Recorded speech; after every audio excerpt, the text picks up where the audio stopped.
Ladies and gentlemen, welcome to episode 3 of season 2 of Grace Sisters podcast. I am so excited to be here today.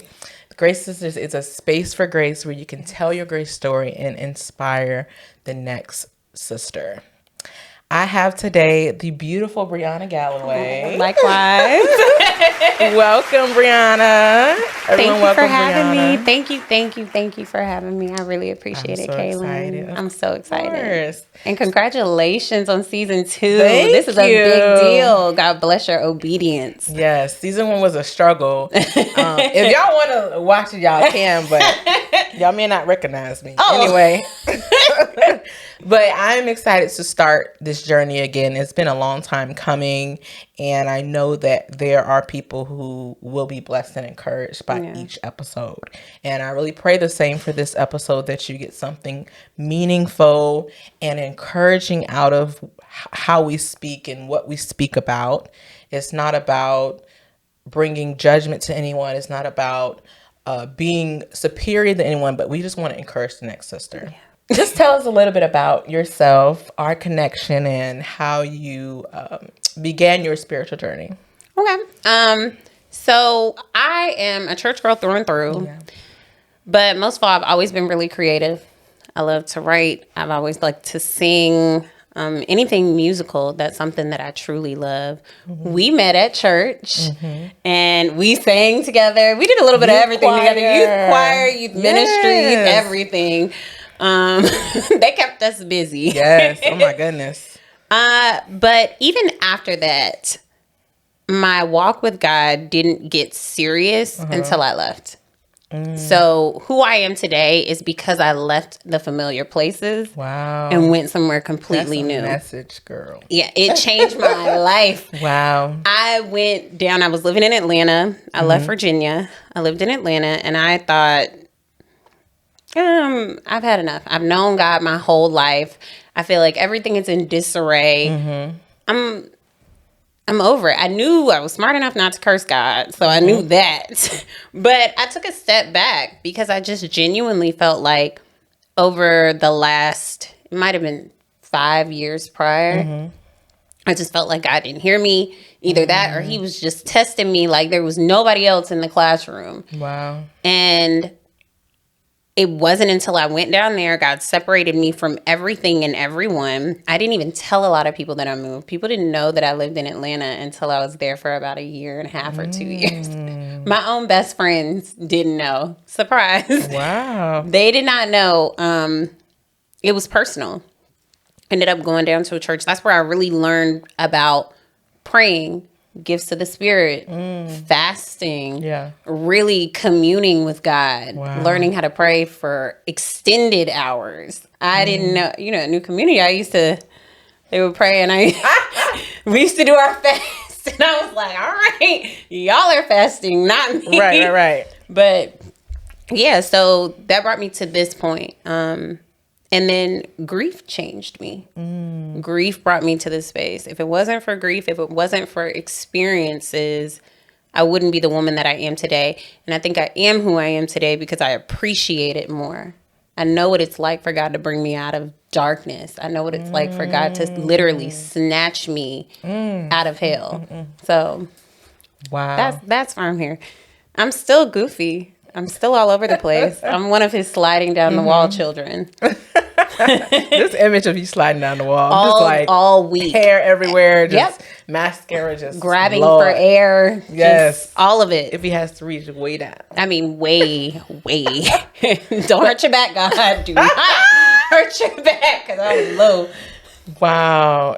Just his grace. Like, I feel like that's the theme of this season in our lives. Just you and I know some other friends, talk to my other best friend. Just his grace alone is so sufficient. And it's not that we deserve it, right? We've done nothing to deserve his grace, but he continuously, yes, Lord, takes the time. What man on earth is going to forgive you and give you the time of day when you did not acknowledge them for doing what they did for you. And forgive you for the things that haven't happened. That he can see far beyond. He's like, well, you worried about this little bit of sin you're dealing with now. He's like, actually, I forgave you for the big mess that you're making in the future. And why wouldn't you trust a God that can see far beyond your circumstance? Why wouldn't you trust a God that has laid the foundation and knows the path and the plans he has for you? Why would you want to go your own way and go through those challenges intentionally? I think for us, and maybe I can speak for me, growing up in church, you don't appreciate him as much because he's always been there. You don't even get to delve deep into who he is. My goodness. I knew God was God. I knew you shouldn't curse him, but I was still sinning. I wasn't wilding out, but for me, it was wilding out, you know. Right. I didn't take it seriously. So, in all honesty, it makes sense not to trust him in the way that we should because I didn't know him. Yeah. He knew every single thing about me. And I knew, God. What you were told. We thank you, Lord, for dying on the cross. I knew the books of the Bible, front to back and back and forth. And I knew the characters in the Bible. But when you take it out of, because the Bible talks about how he has our names written in the Lamb's Book of Life, if we're saved. But that means that you know me.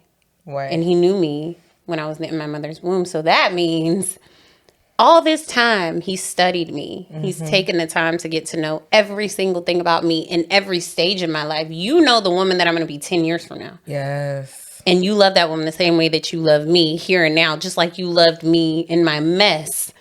So it's hard to trust in that space. It's hard to trust a person that you don't know. But then when you get to know him, the trust comes slowly.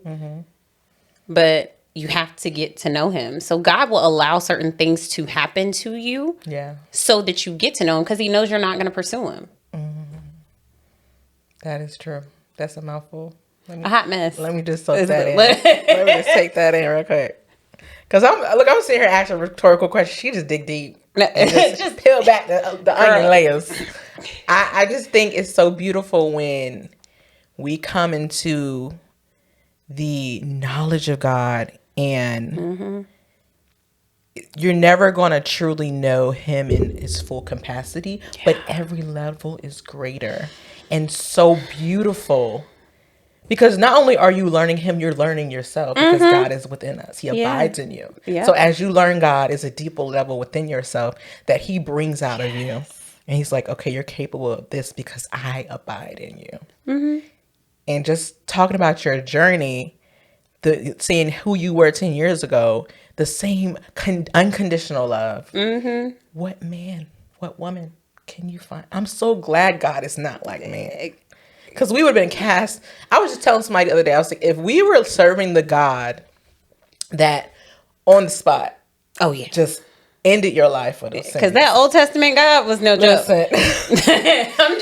You'd be driving down the street and you'd be like, oh, well, she must have did something. Let me just drive home. Let me mind my business. I don't know. My business.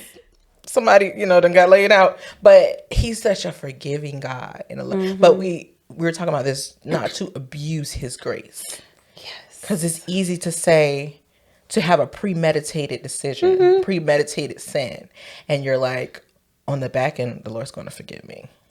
Because I have grace. Yeah. But grace is not an excuse for disobedience. No, it's not. Grace is not an excuse for misbehavior. Because then that's not grace, that's manipulation. Now you're trying to manipulate God. And I had a conversation with a friend not too long ago because you talked about how God, these different levels that God takes us to. She really broke it down because we were having a conversation about how we used to respond to certain things. Right. And I was saying, man, I feel like I used to respond so differently. I used to crash out, literally. And I remember her saying, just in passing, she's like, yeah, that's that glory to glory that they talk about. And I said, well, wait a minute, what do you mean? And she goes, well, when I think of glory to glory, I think less about promotion. I think about proximity. Wow. So it's not how high he's taking me, it's how close I am to him. So I'm not willing to potentially ruin that or create space between me and him based off a momentary decision. You think differently when you're thinking about less of a promotion, because promotion feels self-serving. Proximity is relationship, and you have that different desire. You handle it differently. When you think intimacy, you handle God differently. And just because of who he is, and not because of what we can Exactly. receive. That's your heart posture changes. Oh, girl, I use that phrase all the time, heart posture. I love that because it's a deep, yes, God. It's a deep transformation. Yes. The Lord he will pull things that you thought you've forgiven. Yep. You thought you gotten over. He will dig so deep. He will go behind your heart and I'll be like, Lord, I thought I forgave that. This reminds me of, in our conversation on the phone, you were saying that the Lord had to kind of take you back to childhood about something that had come up in your adulthood. And I remember, I might have told this story to y'all already. I don't remember, y'all. Just forgive me if I have to. But I remember dealing with anxiety. I talk about this all the time. And I sat in my bed. It was like a therapy moment with God.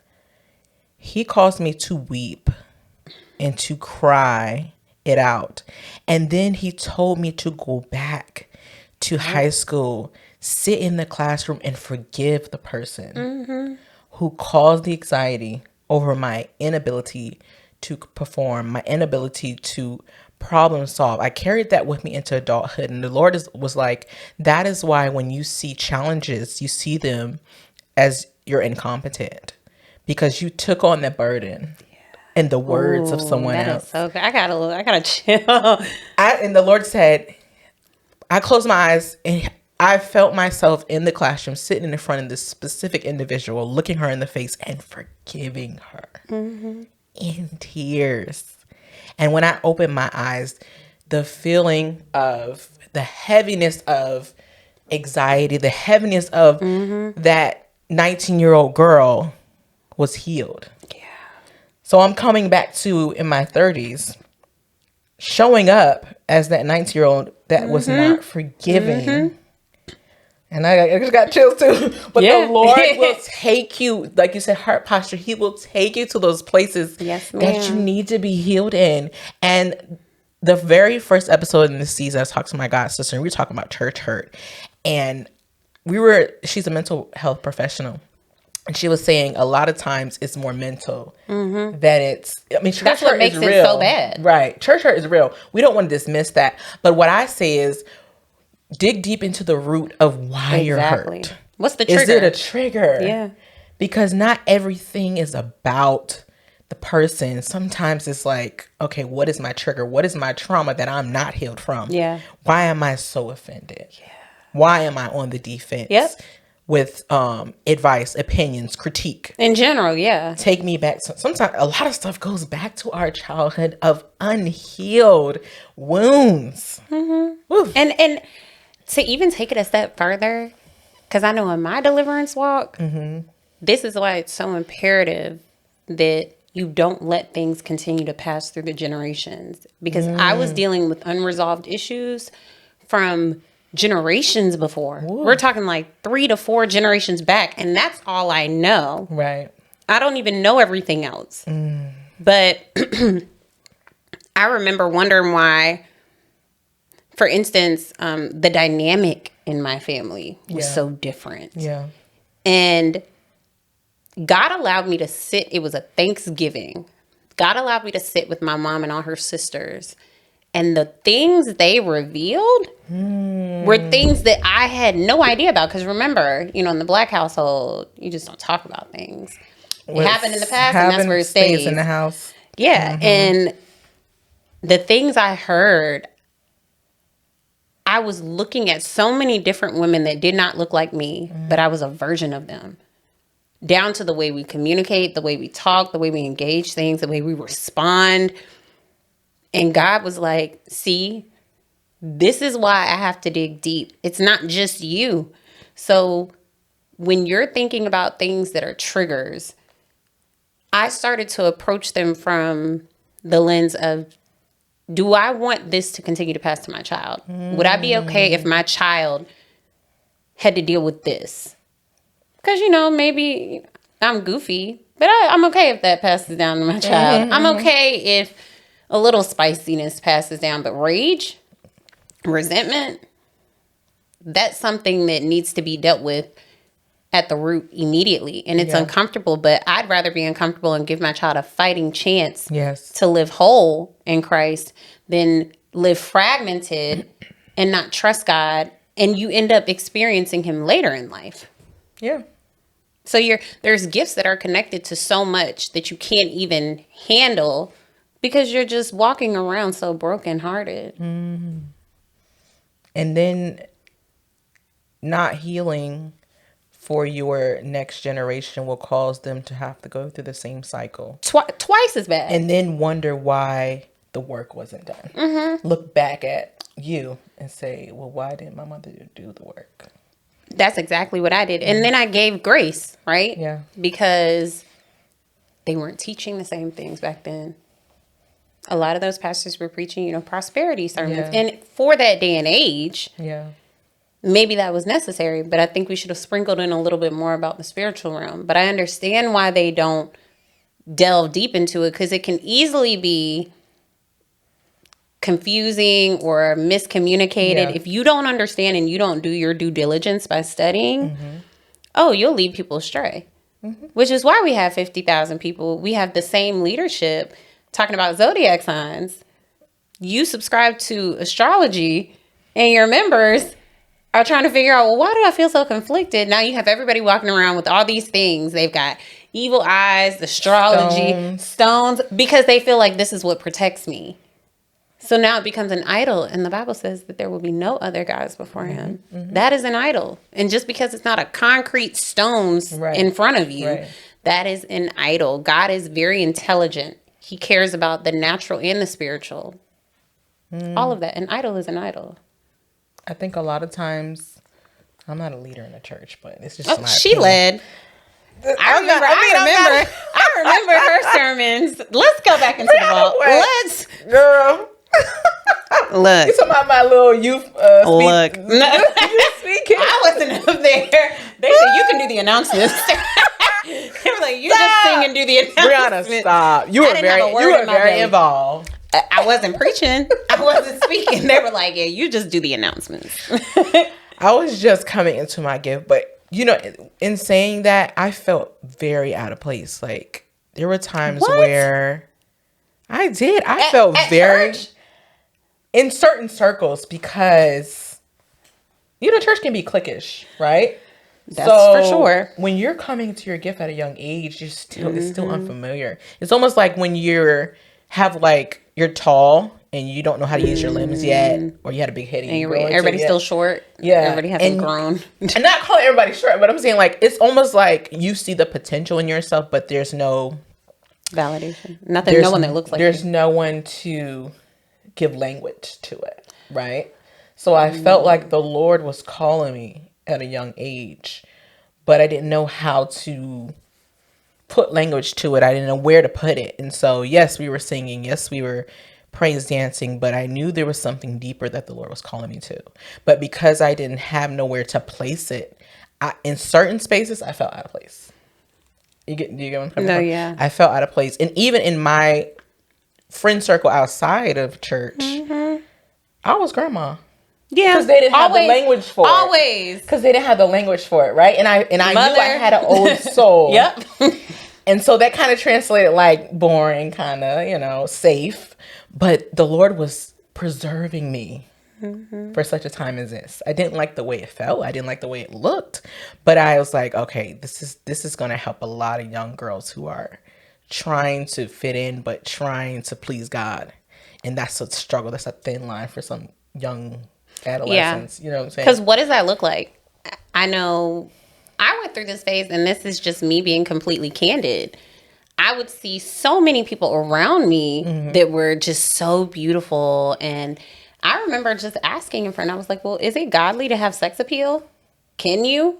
Like, can I look good and like God? Like, does God love me and I look good? That's a good question. And then it wasn't until just recently, just spending time with God, even in that moment, like you said, in those different spaces, I always felt so uncomfortable as well. I always felt like the black sheep. Again, generational, because my mom ended up saying the same thing. She said, I felt like the black sheep in my family. Who's going to deal with it? And then when you do, what do you do with it? So recently I was sitting with God and he was like, well, beauty is a witness too. And I was like, okay. He said, so yeah, it's your responsibility to steward that well. Yeah. So there's space for everything. God's hand is in everything. Yeah. He didn't just create us to be homely looking and boring. Now, he created you beautiful. Yeah. And because there was no definition for what you didn't fit into that box, then it's like you're a grandma.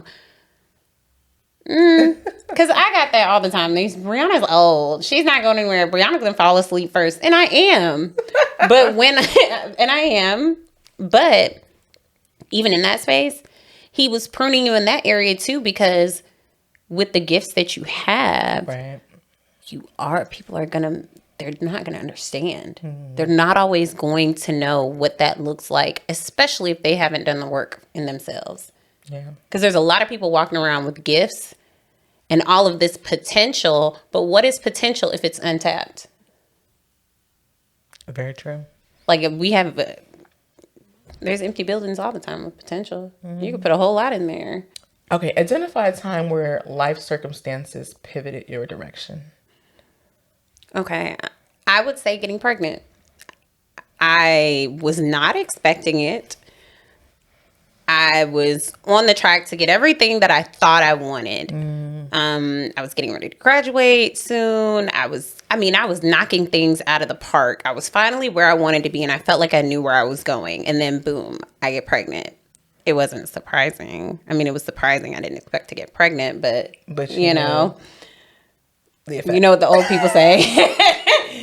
Lay down. You lay down. Okay. So, I guess I thought that it just couldn't happen to me. Not me. That wouldn't happen. Right. So, it changed everything. I had to sit down. I couldn't finish out the semester, and it humbled me too, because at that point, the moment that you find out that you're pregnant, something shifts. You're not thinking about you anymore. And I had taken care of umpteen thousand people's babies, and you love on all of them. Yeah. But when it's yours, there's a different level of responsibility. And then you're charged to look at everything that you've gone through, everything that you've experienced, everything that you've caused. And you're saying, I can't let this happen to my child. I don't know who it is, but it broke me down. Everything changed. From work to school to housing to, I mean, my emotional well-being, my physical well-being, my mental well-being. I was depressed. All of it. And I think it also stemmed from previous situations. When my dad died, that pivoted. I was only 16. I was 16 years old and my dad passed, and what people don't know is you knew who my dad was. And I was a daddy's girl through and through. Yes. My dad we hardly ever had issues. But the time he passed was the one time my dad was mad at me. The only time he was mad at me. Wow. So when that happened, that changed my whole life. I went from being a daddy's girl, my daddy used to tell me, I'll take care of everything, to how do I do this? How does life work without your father? But I'm watching everybody else's dad around. And I'm watching everybody else's mom be around. Or I'm watching families that are functional, and I'm walking around trying to figure it out. And after a while, we're sorry for your losses stop. The calls stop coming. People stop coming by. And naturally. But they're human. They have this clock in their mind that says, it's been a couple months. She's all right. She's got to pick up her bootstraps. But you can't tell people that. It changed my whole life. I would not have moved down to Atlanta if my dad was still here. Probably wouldn't have gotten pregnant. I was hitting my head against everything. Everybody thought I had it together, and I was losing my cool. I was all over the place. Everything was falling apart. And I think the person who had all the answers, who could fix everything, wasn't there. The opportunity came and I left. Wow. And I never would have thought. I always told everybody, I'm never moving to Atlanta. I have a list of nevers. And I'm telling you, God has checked that's off where everybody Jordan. goes. Hated Atlanta. I did not want to be there. But it was that very same place where I met some of the best people and where God changed my life completely. Completely. And I don't think it's by mistake that I ended up having the twins in Atlanta. So let's go back to, you said that one of your life circumstances sparked grief and one brought freedom. Let's talk about the freedom. Yeah. The freedom that you received in your journey, your pregnancy journey. It wasn't until I was met with grief again, though. So it was a loss. And I thought, well, you know, this situation broke me. When I had a miscarriage, they would not release me from the hospital. She said, you're on suicide watch, pretty much. And she was right. I wasn't irate, but I was speechless. And it wasn't until that moment where I came back home, they discharged me to my friend's house. I wanted to be in my house, in my bed. They said, no, we cannot responsibly send you home. Legally, we would be, it's a liability to send you home by yourself. And I got there and God was like, you need to write. I hadn't been home for a week. And he said, you have to write. It was in that space of being so low, because that was the lowest I'd ever been. I thought grief hit me hard when my dad died. Right. It's totally different when you lose a baby. Yeah. In my case, I lost twins, and it was sudden. That pain, it changes you. You never go back to the same version of yourself ever, ever, ever, ever again. And but in that was where God was like, while you're down, I need to change your heart. Yes. While you're down, I need to address these emotions. Because, you know, with hormones, you're a little bit more emotional. Yeah. I've never been more emotional. I've never felt more connected. I've never felt more me than I do now. And that came from loss. And it was life-changing. Yeah. But I'm grateful. In the moment, though, I did a little bit of everything to try to figure it out. I tried, and I'm not proud of this, but we're being completely real. I did everything. I remember at one point, I reached out to not a psychic, a medium. I don't recommend that to anyone, ever. Yeah. I felt like I was praying. I was asking God, why? And I wasn't getting anything. And I reached out to, I said, I didn't even tell her. It was during the COVID, because I lost the twins on February 14th, 2020. 2 weeks later, the world shut down. So we were all in the house, and a friend of mine called me, and she's like, so-and-so just did this reading, and it was accurate. And I was like, girl, you know, I don't. She was like, I know you don't, but I'm gonna do it. And she calls me back a couple days later, and she says, it was so true. Everything was right. And I was like, okay. And I said, well, I'm not even going to get involved. You know, I don't get involved in stuff like that. And I sat with it, you know, idle hands. Sitting there, there was nothing else to do. Yeah. So I said, maybe I will. So I reached out to her, and the lady said, well, you give me the questions or ideas that you want me to answer, that you want me to tap into. And I intentionally left out the twins.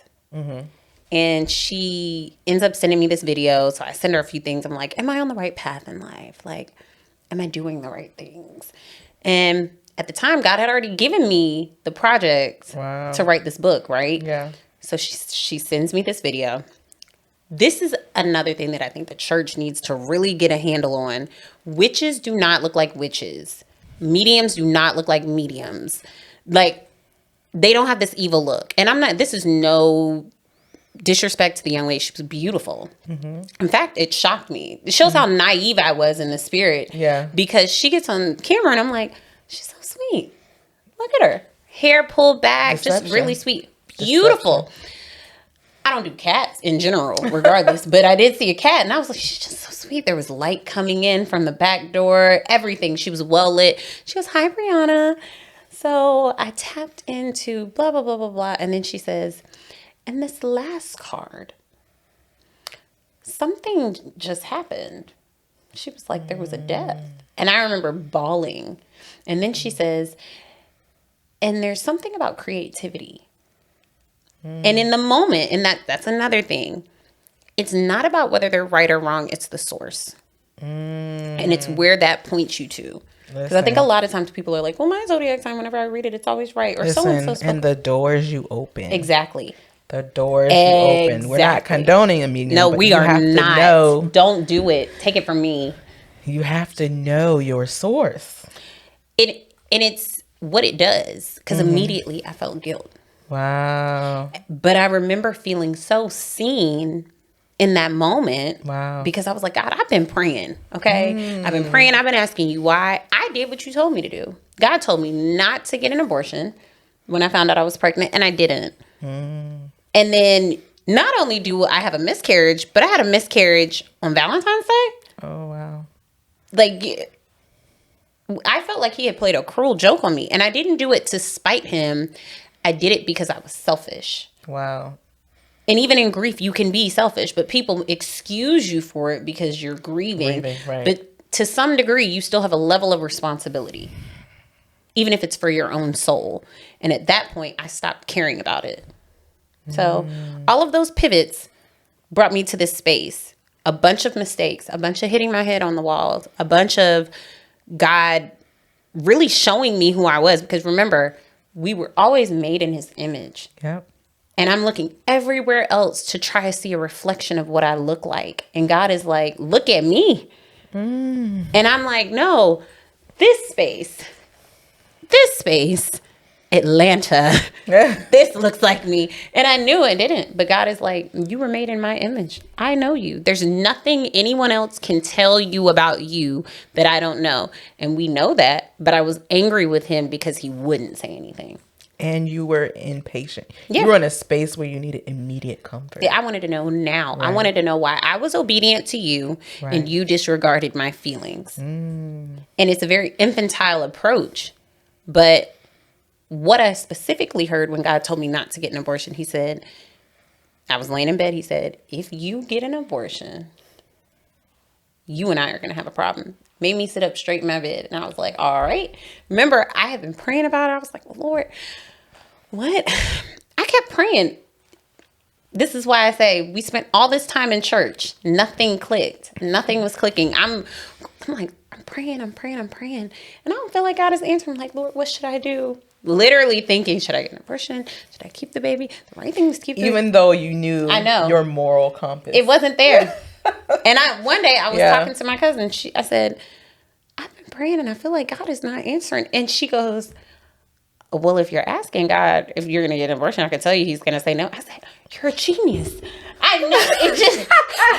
know. There was no common, not common sense, but it wasn't there. There was no rationalization. The connection wasn't there yet. The common sense wasn't there. Rational. I mean, because as soon as she said it, I was like, oh my gosh. Yeah, that's why. That's why it's been so quiet. Like we're so immature that we really believe that in these moments, well, God understands, and that speaks to what you said earlier about us abusing grace. Abusing grace. Like, oh, he knows. If I get this little abortion, he'll forgive me. He knows what I'm going through. He knows my heart. That one gets me. He knows my heart. Abused so much because he does, and it's filthy. Yes, that's why he knows your heart. Yeah, it's filthy. We know that. Is deceptive. Deceitful above all.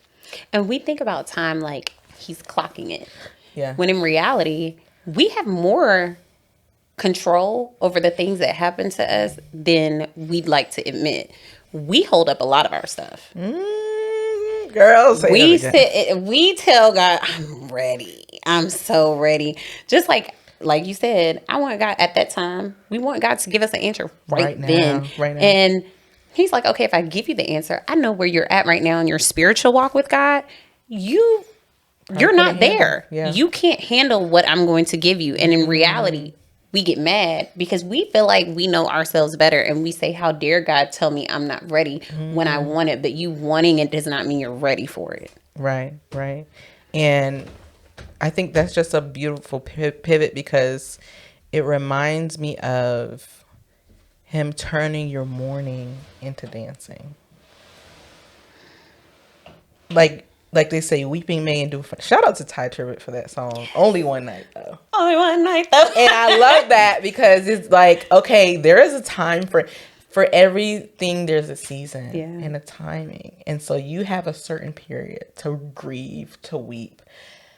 And I know people say you can't put timing on grieving, but at some point you got to get up. At some point you got to move on to the next thing and walk in what the Lord has called you and be the product of what you went through, right? And be the testimony of the test. Because if we stay in the test so long and the effects of it, we may never be the witness that God has called us to be because we become victims to our testimony. Yeah, because unaddressed trauma and grief breeds disobedience. That's what people fail to realize. So we do, like you said, you have an obligation to get back up again. Yeah. If God is giving you breath in your lungs, then you have an obligation to stand up again. And this is coming from someone who, I was down and out. Yeah. Like you said, the tears don't move him. I hadn't even been home a week. And he was like, that journal you were writing, let's make it a book.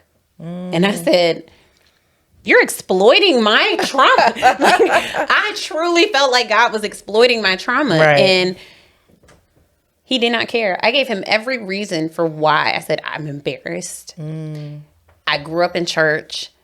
This is the last thing people need to hear about the church girl getting pregnant. Right. The church girl, not only did she get pregnant, but she didn't even keep the kids. Like people that didn't know.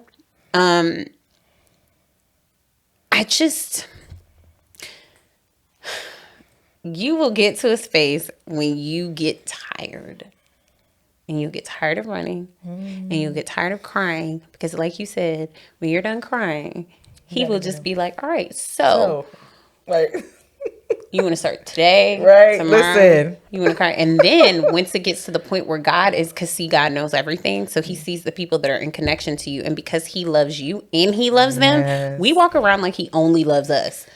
So we'll say, I'll do it, God. And he's like, that person right there, I love them just as much as I love you. So you don't have a choice. You need to get up and you need to do what I asked you to do because they're on the verge, just like you're on the verge of killing themselves. And we're being extreme, but it is that serious. Yeah, it is that. Listen, life can take you to a point where your thoughts consume you. Yes. And then the enemy uses that as a door to come and take over. And you start to believe the lies.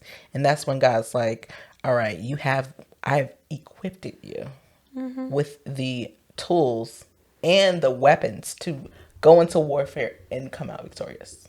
And because he gives us power, because I have friends and we just talk like deep. A lot like some of the conversation that we just recently had. A friend told me, I was asking her about, in church when prophecies would be given and things would happen and then it wouldn't come to pass. Or it would come to pass, but it didn't look like it was horrible. The situation was horrible. And I was like, it was a situation that came up and I was saying, well, God said this. Like God said that this was supposed to happen. This is supposed to be the right thing. And she said to me, she broke it down so well. She was like, well, a prophet prophesying, they're seers. They did what they're supposed to do. That is what they saw.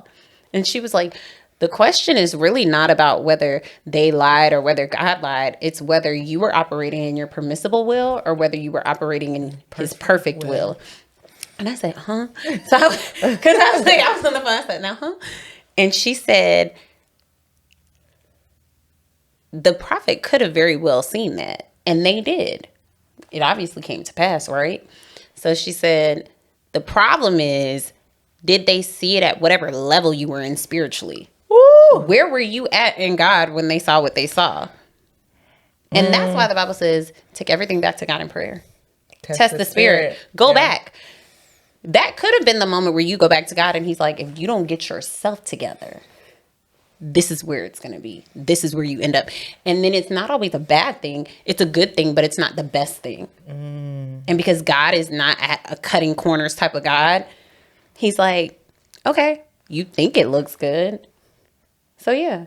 And when you get the realization that that permissible will of God that he gives us, which is also why sometimes he won't answer us when we pray. Because he's like, I equipped you with this. If I gave you the power for it, why? It would be like if your son, he gets of age, he knows how to cook. You've taught him how to cook. And he's like, Mom, I'm hungry. And you're like, okay.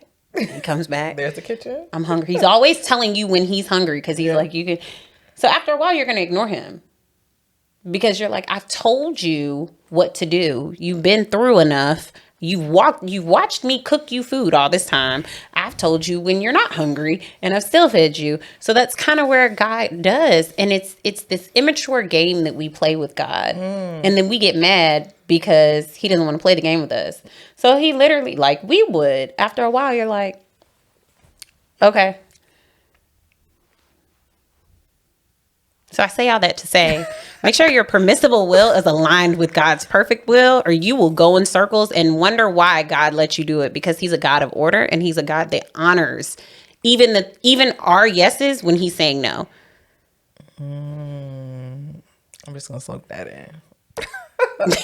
And I had to learn long ago that prophets see in part, right? And hear in part. And sometimes when we don't align our faith with the prophecy, you can blame the prophet because you didn't do what you're supposed to do. That happens a lot because people get grieved by their own prophecy. And they get greedy.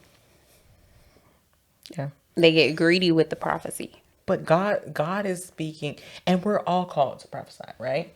So there's no special one person that can hear from God. If you get into a level in a relationship where you're in communion with him, he's going to speak to you, and you don't have to wait. And you don't have to wait for a pastor. You don't have to wait to hear. It's just a cherry on top in confirmation because you came under the leadership, under the submission of someone who hears from God. So you're like, oh, that's what I've been hearing. Hello. That's what I've been studying. That's why it says, enter his gates with thanksgiving, praise, and be thankful unto him. Don't wait for someone to hype you up. You better preach. I was about to go into a praise and worship You better do it. conversation. You better do it. No. That's the Kaylin I know. That's the Kaylin I know. I don't know about y'all. This is the Kaylin that was preaching the word. I'm not even supposed to be going here. But how can you tell God where you're going to go? That's Brianna. that permissible will. That's that permissible will getting to you. Y'all. Brianna getting on me. Kaylin.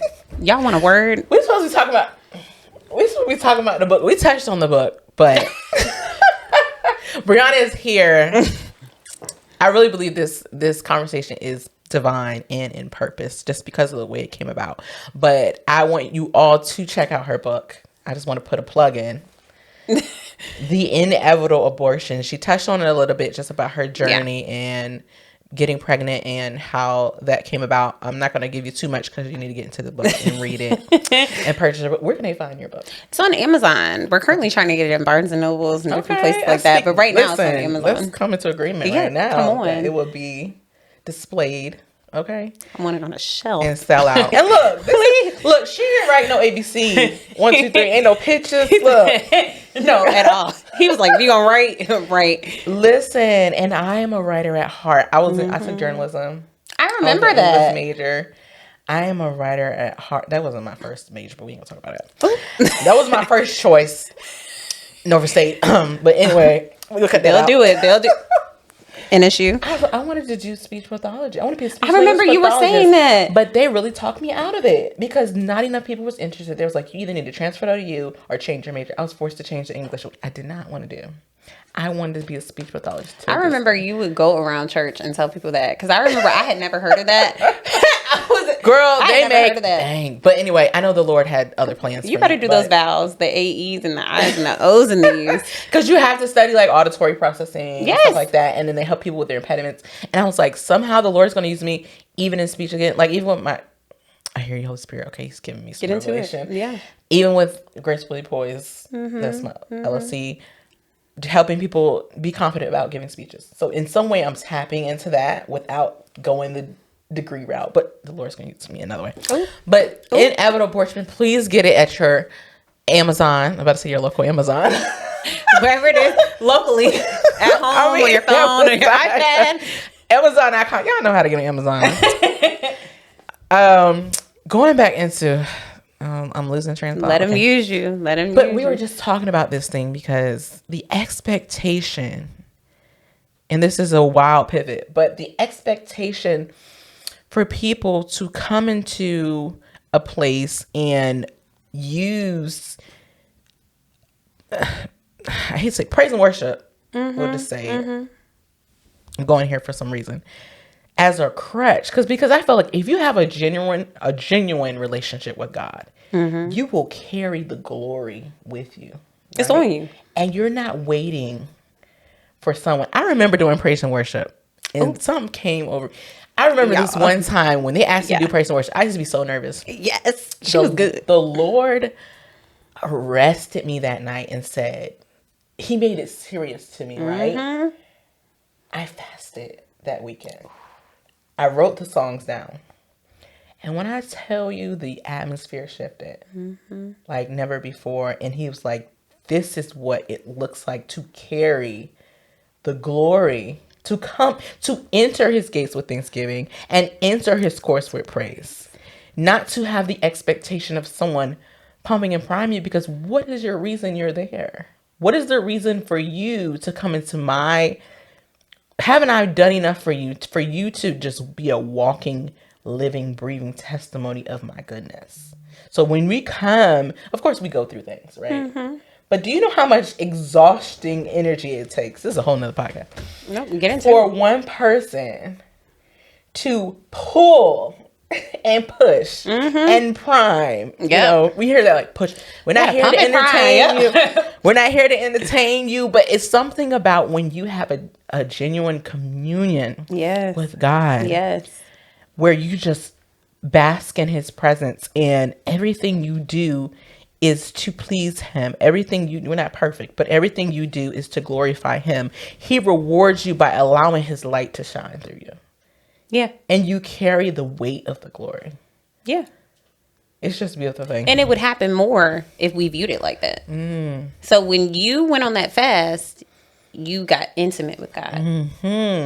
We have a lot of people looking for intimate things from a God they're not intimate with. It's just like so you're married. If you had met your husband and asked him for the things that you would ask him for now in that space before y'all were married, there's something that comes with the time that's spent. Yes. You get more when you spend more time. The glory is like, so there's a difference because there's anointing and then there's glory. Like the oil is on you. You ever just met somebody and you're like, they are anointed. Good Lord Jesus, if they would just get it together. Like, it's like that. There's so much more that God gives you, but it's arrested. Like you can't get far if you're just continuously, I'm going to do the same things that I've been doing, the same way I've been doing with the same people. And this doesn't mean that you need to, I didn't say cut all your friends off. Don't cut everybody else off. That's another Don't cut God off. Don't go into this space where you're like, it's me. All I got is me. No. What I'm saying is, like you did, it takes something to get something. You gave up something. And because God, everything is a God, He's a God of order. Everything is transactional. He's a God of transaction. He spoke and there was. Something had to go first. You had to give to receive. So you gave something to Him, and in place of that, and He honors that, because God is not going to tell you to give something and not give something back. And because He knows you better than you know you. Sometimes He gives you things that you're asking for. Other times He gives you things that you would have needed in the future. Wow. But because you're in a place, you're in the posture, you can handle it now. You don't know what it's for yet, The sight is there, but you don't know what it's for. He still gave it to you. It's like waiting. It's like in your equipment bag, like in the back, waiting to be used. And it's such a spiritual growth, like maturity that you experience. Just looking back, like just the redundancy. I think there was a point in time, maybe it was around college, where I started feeling like that shift. Like, not that I didn't want to go to church, but that, okay, let me word this. Give it the word. Like that wanting more, you're not satisfied. You know how God makes you uncomfortable? So that it's time to, and it was around, I think it was around college where I was like, there's a change coming. Like, you can feel it the too. Lord's dealing with my heart in a different way. He's calling me to something else, somewhere else. And that is when I start to say, okay, I need to get serious about the gifts of God. I need to get serious about his word and not feel like I'm going through this just cycle routine and obligation, right? Because at a certain point, we're all in different spiritual levels. But I think at the beginning, I think I got saved in like early teens, but in my late 20s is when I started saying, there's another seriousness God is calling me to. Yeah. It's like he wants to use me, but the space between using me and where I am now is the focus. Like, this is where I really bear down and say, Lord, okay, I'm saying yes. And it's your wilderness too. Don't compare your wilderness to someone else's wilderness, because their wilderness may really feel like the wilderness. Yours may be, the gutter, but it's the wilderness, and it looks different at different spaces. And I think a lot of people say wilderness and they think it's that one time in their life. Yeah. As you evolve, for every level, there's a different wilderness.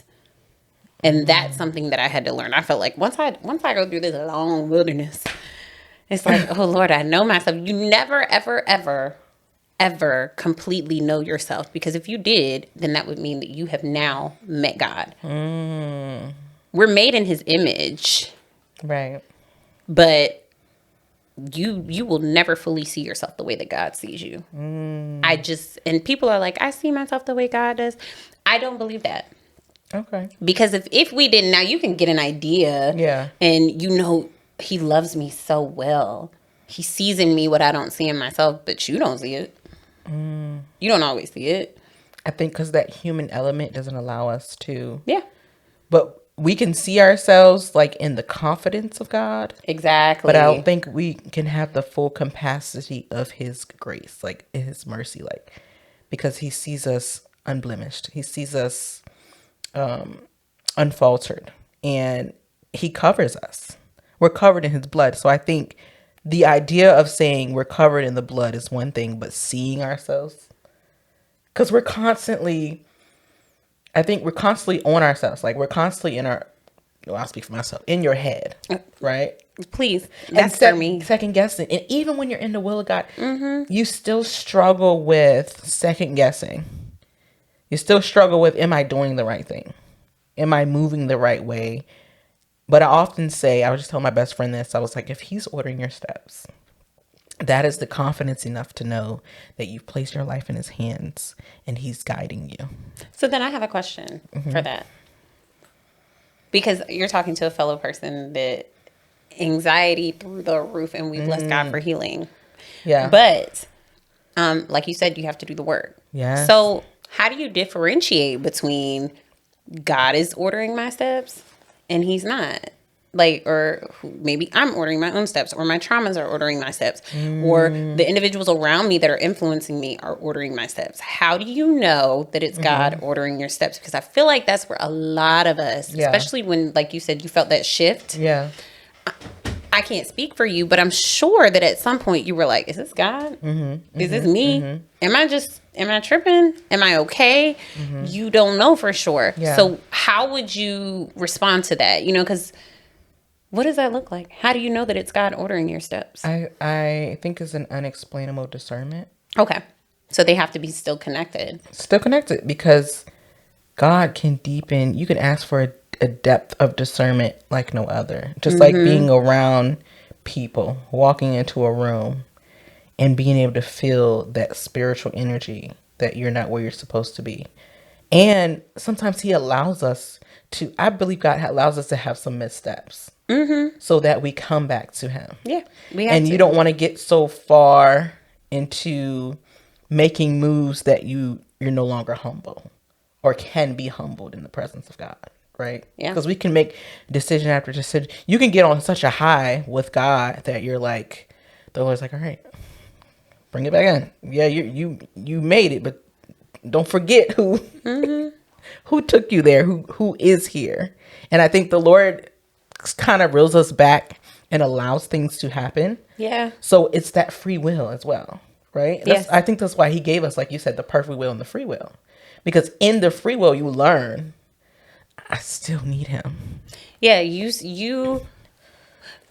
but it's equally as crippling. Because a lot of times when you come into the fold or you come to know God or in the immature phase, you start saying, yes, you should take everything to God. But we forget that we do have permissible will. So we're like, God, is this your will? God, is this your will? Is this your will? And sometimes he's like, well, what do you want to do? What do you want to do?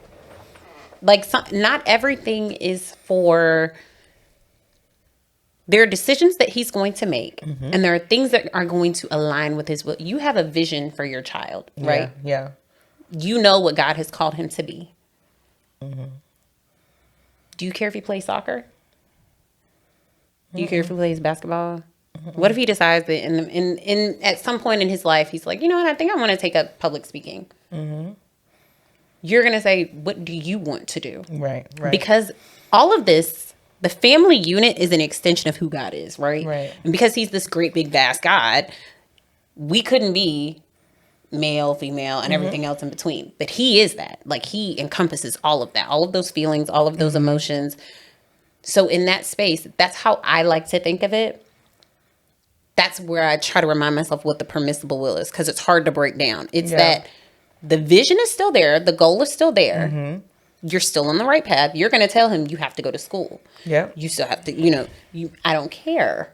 You're going to eat. You're going to keep your room clean. You're going to do, like, there's guidelines, but in those guidelines, you are to live life and live it abundantly. Yeah. He's not on punishment. He's not grounded. He's on assignment. And there's a difference. Yeah. So when we view it like that, yeah, we do have freedom. And that's when you'll really fall in love with God. When you really walk in that space where you're not taking advantage of it, or you're not manipulating God, and you're not saying, well, God knows my heart, but you're saying, oh, God, you trust me enough to make the right decision. Right. So I want to make the right decision for you. I want to make the right decision that's going to not cost me the proximity. And not be so stuck that you're paralyzed by wanting to please God. And like you said, with the free will, he's waiting for you to move. He's waiting for you to make the actions because he gave you the confidence in him to trust him. But I'm just so proud of you for moving. I'm proud of you. Thank you, girl. I'm so proud of you for moving and doing what the Lord has called you to. You definitely inspired me to be obedient in some things and propel myself. Get up there and preach again. Propel. There it is. Y'all heard it here first. Propel myself. Inevitable abortion. So beautiful. I'm so proud of you. Thank you all for joining us for season 2, episode 3 with the beautiful Brianna Galloway. And the beautiful Kaylin. Y'all see what she did? And let us know, like, your handles, what are you on right now? Facebook, Instagram, TikTok, Twitter, or X? Lord.